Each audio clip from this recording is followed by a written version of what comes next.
اور آج اس کو گئے 8 دن ہو گئے تھے اور رسم ہو رہی تھی. 2 دن بعد اسے آ جانا تھا. اور پھر نہ جانے میرے ساتھ کیا ہوگا. سوچ سوچ کر اس کی جان نکل رہی تھی، مگر چہرے پر مسکراہٹ سے وہ علی اور سارا کے چہرے پر پھیلی مطمئن مسکراہٹ دیکھ رہی تھی. چچا چچی کے شرمندہ سے چہرے، اماں کا پرسکون چہرہ، عائشہ اور منزا کی کھلکھلاہٹیں. اتنے سارے رشتوں کے لیے کچھ تو کھونا پڑتا ہی ہے. چلے آپ کی نظروں میں میرا مقام نہ صحیح. اس نے اپنے آنسو پیتے ہوئے خیالوں میں اس کو مخاطب کیا تھا اور سر کرسی کی پشت سے ٹکا دیا.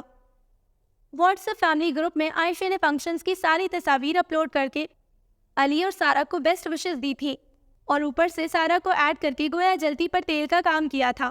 وہ بوکھلائی سی تصویریں دیکھ رہی تھی. اس گروپ میں عمر بھی ایڈ تھا. یہ پہلو تو اس کے ذہن میں ہی نہیں رہا تھا. ٹھیک آدھے گھنٹے بعد عمر کالنگ دیکھ کر اس کا دل حقیقی معنوں میں اچھل کر حلق میں آ گیا تھا. اس وقت تو بڑی دلیری دکھا رہی تھی. اب سر دھوتے ہاتھوں کے ساتھ اس نے ریسیور کان کو لگایا. کر لی آپ نے اپنی مرضی، مل گیا سکون. It's over now. Call attend کرتے ہی اس کا برف لہجہ اسے اس برف میں دفن کرنے لگا. اس سے ایک لفظ بھی نہ بولا گیا تھا. مجھے لگا تھا ساری دنیا ایک طرف ہو جائے. زینب فاطمہ ہمیشہ میرے پیچھے ہی ہوگی، میرے ساتھ. اب اس کے لہجے میں اذیت تھی. وہ تڑپ اٹھی. خیر، آپ نے بھی ثابت کر دکھایا کہ میری بات کی آپ کے نزدیک کوئی اہمیت نہیں. الٹا میری طرف سے ہاں بول کر آپ نے میری ذات کی ہی نفی کر دی. اس لیے آئندہ آپ مجھ سے کبھی بھی کوئی امید نہیں رکھیے گا. آپ کی عزت میں نے رکھ لی ہے اماں کے آگے ہاں کر کے. ہاں، میں نے ہاں بول دی تھی، مگر آج کے بعد آپ میرے لیے ایک اجنبی کے سوا کچھ نہیں. فون کٹ ہو چکا تھا اور وہ پتھرائی سی کھڑی تھی، بالکل ساکت. زینب فاطمہ میرے پیچھے کھڑی ہوگی، مگر نہیں. اس کے لہجے میں مان ٹوٹنے کی اذیت تھی. زینب نے دونوں ہاتھوں سے بے اختیار اپنا منہ ڈھانپ لیا تھا. آج کے بعد آپ میرے لیے ایک اجنبی کے سوا کچھ بھی نہیں. بہت آہستہ سے جان اس کی وجود سے نکلی تھی. ان 4 ماہ میں اس نے کبھی اسے اتنا تلخ بولتے ہوئے نہیں دیکھا تھا. وہ اسے دیکھ کر خود سے بھی اجنبی ہو جاتی تھی اور آج اس کے لیے ہی اجنبی تھی. تو کیا وہ مجھے چھوڑ دیں گے؟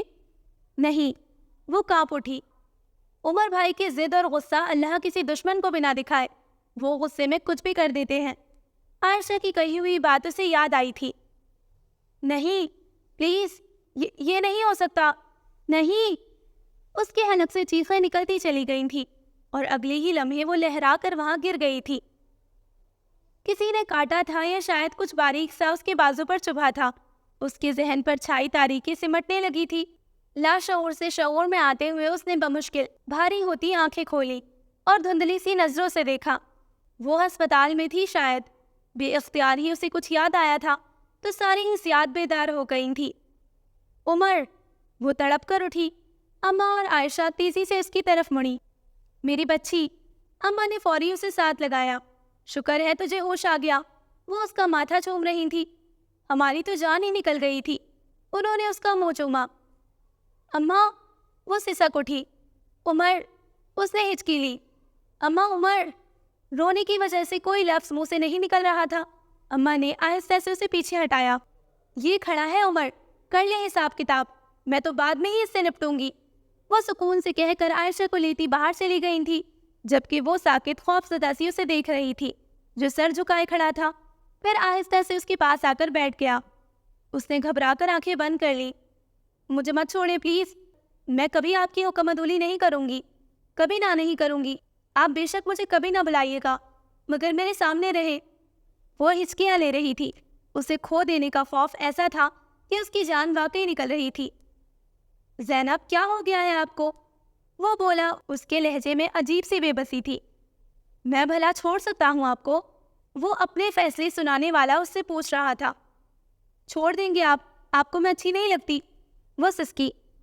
کس نے کہا اچھی نہیں لگتی؟ لہجہ بہت نرم تھا. کوئی بات نہیں مانتے آپ میری؟ شکوے شروع ہو گئے تھے. آپ کی ہی تو مانتا ہوں، منوا لیتی ہیں آپ. اس کا لہجہ اب بھی نرم تھا.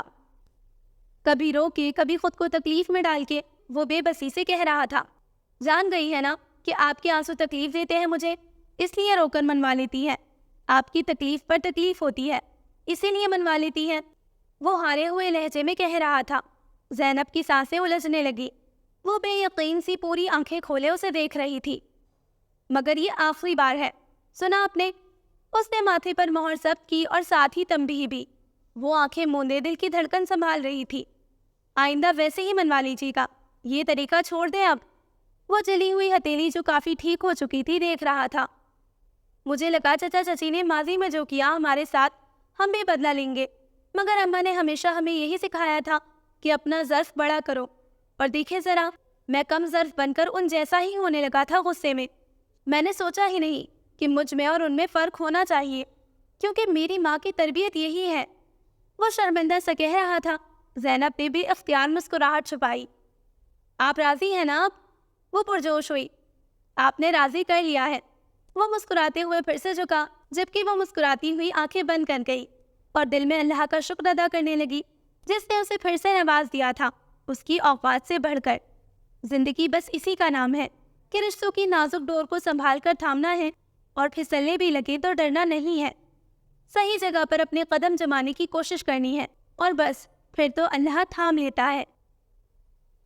So listeners, this was the end of the novel تیری راہ میں تیری چاہ میں۔